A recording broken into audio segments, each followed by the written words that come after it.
Baik, terima kasih kesempatan yang telah diberikan kepada saya untuk mempresentasikan hasil proposal penelitian saya.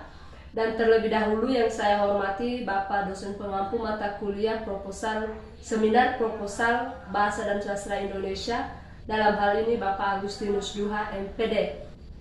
Baik, sebelum saya memaparkan hasil proposal penelitian saya, terlebih dahulu saya memperkenalkan diri. Saya Denita Giawa dari Universitas Nias Raya, Prodi Pendidikan Bahasa dan Sastra Indonesia, kelas 1 semester 6, Stambuk 2019. Baik, yang menjadi judul penelitian saya yaitu Analisis Tindak Tutur Ilokusi Mahasiswa Prodi PBSI Universitas Nias Raya, kelas 1 semester 6, Stambuk 2019. Bab 1, Pendahuluan.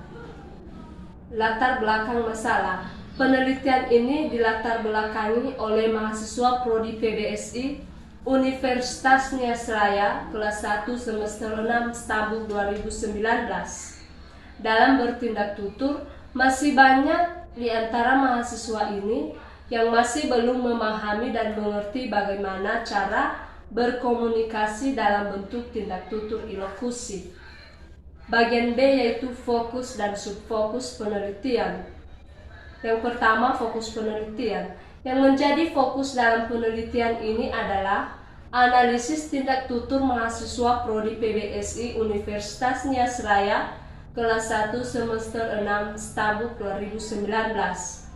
Yang kedua yaitu subfokus penelitian. Berdasarkan fokus penelitian tersebut di atas, maka yang menjadi subfokus dalam penelitian ini adalah tindak tutur ilokusi mahasiswa Prodi PBSI Universitas Nias Raya, kelas 1 semester 6, Stambuk 2019. Bagian C, rumusan masalah. Berdasarkan latar belakang masalah dan fokus penelitian di atas, maka yang menjadi rumusan masalah dalam penelitian ini adalah bagaimana tindak tutur ilokusi mahasiswa Prodi PBSI Universitas Nias Raya, kelas 1 semester 6, Stambuk 2019. Bagian D, tujuan penelitian. Tujuan dalam penelitian ini adalah untuk mendeskripsikan tindak tutur ilokusi mahasiswa Prodi PBSI Universitas Nias Raya, kelas 1 semester 6, Stambuk 2019.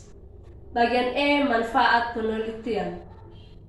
Yang pertama, manfaat teoritis, yaitu penelitian ini dapat menambah pengetahuan tentang tindak tutur ilokusi dalam komunikasi sehari-hari.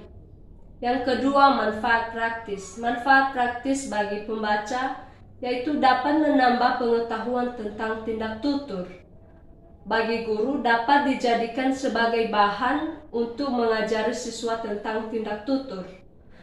Bagi siswa sebagai bahan bacaan untuk mengetahui dan menerapkan tindak tutur. Dan yang terakhir yaitu bagi peneliti. Bagi peneliti dapat dijadikan sebagai acuan dalam penelitian berikutnya. Bagian F yaitu definisi istilah.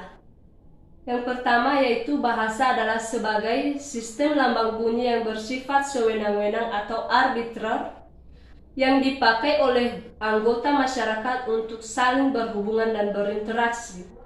Yang kedua yaitu tindak tutur. Tindak tutur adalah sepenggal tutur yang dihasilkan sebagai bagian dari interaksi sosial untuk menyampaikan maksud tertentu. Yang ketiga yaitu tindak tutur ilokusi.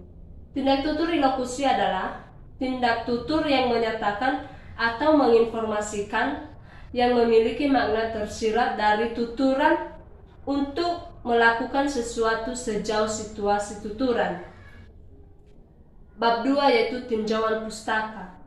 Bagian A, deskripsi konsep. Yang nomor 1, konsep dasar bahasa. Bagian A, hakikat bahasa. Bagian B, fungsi bahasa. Bagian C, ciri atau sifat bahasa. Nomor 2, konsep dasar pragmatik. Bagian A, pengertian pragmatik. Bagian B, pengertian tindak tutur. Bagian C, tindak tutur ilokusi. Bagian B, penelitian yang relevan. Bagian C, kerangka berpikir, yaitu bahasa, keterampilan berbahasa, tindak tutur ilokusi, metode penelitian deskripsi, dan kesimpulan. Bab 3 yaitu metode penelitian. Bagian A, pendekatan dan jenis pendekatan. Pendekatan yang digunakan dalam penelitian ini adalah pendekatan kualitatif dengan jenis penelitian deskriptif. Bagian B, waktu penelitian. Waktu dalam penelitian ini dimulai pada bulan Juli sampai bulan Agustus 2022.